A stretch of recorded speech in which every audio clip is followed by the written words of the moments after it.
Good morning, good afternoon, and good evening sa inyong lahat. So dito po ngayon sa episode na to, papakita ko po sa inyo yung mga gamit na kasama sa combo or package ng pinaparentahan ko. As some of you know, meron po akong parentahan na ilang mga bagay. Gaya po ng, ito po yung isa, yung AI power na inverter generator. So 1600 watts yung continuous power niya. Nagsasearch siya ng up to 2000 watts. Maganda po yan kasi tahimik siya at saka magaan lang. Pwede po, allowed po yan sa mga campsites, mga campgrounds, as long as sinusunod nyo yung oras nila kung kailan pwedeng paandalin yung generator. Hindi po siya maingay. Ang decibel niya basta mahina lang to eh. Lahat po kasi ng inverter generator mga tahimik lang siya. So maganda po yung takbo niya, magaan lang. Tapos meron po tayong, ayan po, yung roasting forks, dalawa siya. Meron tayong dalawang stainless steel na pinggan, stainless na palanggana or basin, dalawang bowls, lemon soup. And then meron tayong also for 2, so yung combo ko po for 2 lang. Merong spoon, dalawang 2 sets of spoons and forks saka knives. Meron din ditong kasamang 5-piece na cook set. So, maganda siya kasi napo-fold siya. Pwede rin siyang pang backpack. Meron siyang pilot ng tubig. Tapos merong pan saka pot. Tapos meron din tayong, kung gusto lang magluto sa saan man sa labas, ayun yung portable na burner. Ang gamit dito is butane. Tapos yung iba walang mga access sa washroom, so may kasama tayong ito lang, porta potty or luggable loo. So ito siya, pinapatong na siya dito, pero bago siya ipatong meron siyang gagamitin na bag which is meant for, you know, that. So mahaba to, papaba to, parang garbage bag. Tapos once na, pasensya na kasama ko kasi, you know, may powder na once na tapos na kayo dyan, may chemicals siyang kasama siya sa loob para hindi mamaho, saka para matunaw kagad yung mga dumi natin, para hindi mabaho yung ihi niya. So kung may umihi, magki-crystallize kagad siya. Saka may deodorizer siya na built-in. So ipapasok lang siya doon, papatong doon, and then ipapatong itong upuan.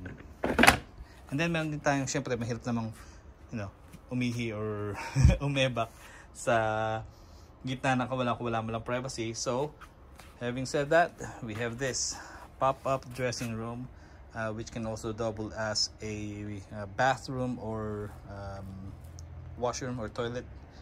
Ayan, pop-up lang siya. Dali lang siyang i-set up. Okay, kasama na sa combo. Meron din dalawang mugs, nasa loob nga lang, so hindi ko nasama. Stainless din siya na mugs. Alright, doon naman tayo ngayon sa campers. Well, dalawa siya. Tatlo pala, pinaparentahan ko. Dito yung dalawa ngayon. Okay, so ito yung isa sa mga pinaparentahan ko. New camp tag. So this, see, that's how I do it. I sanitize everything. So meron siyang propane tank here, and then ito yung sa kill switch para sa battery, hindi masayang yung ilaw. Tapos may battery siya dito, and then yung power cord kung pupunta ka sa powered site. So ito yan, and this one is only about 1100 pounds, I think, dry weight. So pagpasok niya sa loob, kita niyan, meron siyang switch sa loob, and then you can open the windows, all windows, like all 3 windows ito, which is the, what do you call it, moon gazer, ang tawag nila dyan. May baba siya hanggang dito, pwede mong gamitin yung screen or pwede mong gamitin itong blinds, pwedeng half and half. Kagaya nito, pag nakabukas ito, nabubuksan to, lock to. And then meron siyang TV, DVD player, radio, air conditioner, and you have the plugs over there. Meron AC and DC connection. Meron din siyang dito. And yun, ito yung cup holders. So pwede mo siyang i-fold ganyan if they're in a way. And you have this switch. So sa unang press mo ng button, night light kagad siya, kulay blue. Pero pag pinress and hold mo siya, yan, reading light. Okay, swivel siya kung anong direction mo gustong papuntahin. Turn it off. You have the remote for the TV and DVD player. There's a fan, 2 speakers inside. Ito yung switch sa porch light. And then sa action light is that one. Kung ayaw nyo masyado maliwanag. And then hold on. There's the switch for the main light inside, or main lights kasi dalawa siya. So one over there and one over there. Just turn that off. So meron ding porch lights sa kabilang side. And you have the cabinets, 1, 2, and then meron din siyang storage dito. And underneath meron din siyang storage. Tapos ito for privacy, pwede din siyang isarado, buksan. So maganda ito, nailak mo pareho ang pintuan, may access kayo pareho sa pinto, unlike yung sa ibang mga RV. So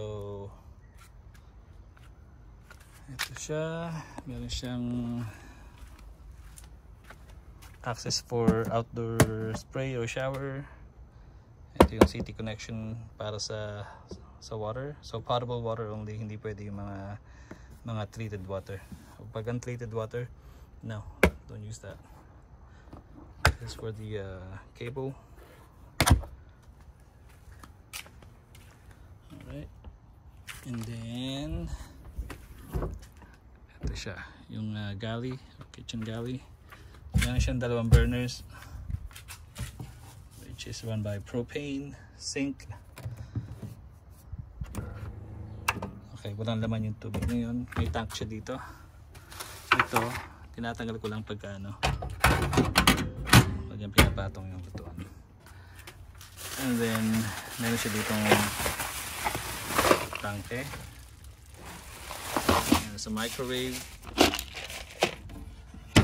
right here. But you gotta be connected to power though, or power source. And then meron din siyang plugs dito, 2 AC, 1 DC, and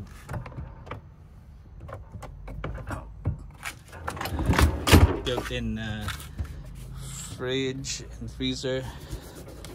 Medyo kailangan ko na punasan ng konti. Sanitizer yung gamit ko, or disinfectant. So it functions as a fridge or freezer. And then ito yung loob niya. Oh, hold on a second. I almost dropped the phone, pero it's all good now. So yeah, so like what I said a while ago, it functions as a fridge or freezer. Medyo natanggal na yung ano niya, but that's okay. It'll still work. Okay. What's this? Where'd this come from?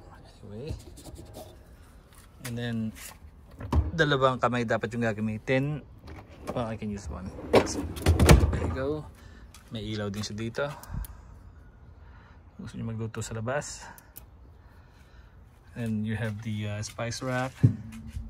Mga sabitan ng mga I don't know, cloth, you know, pampunas.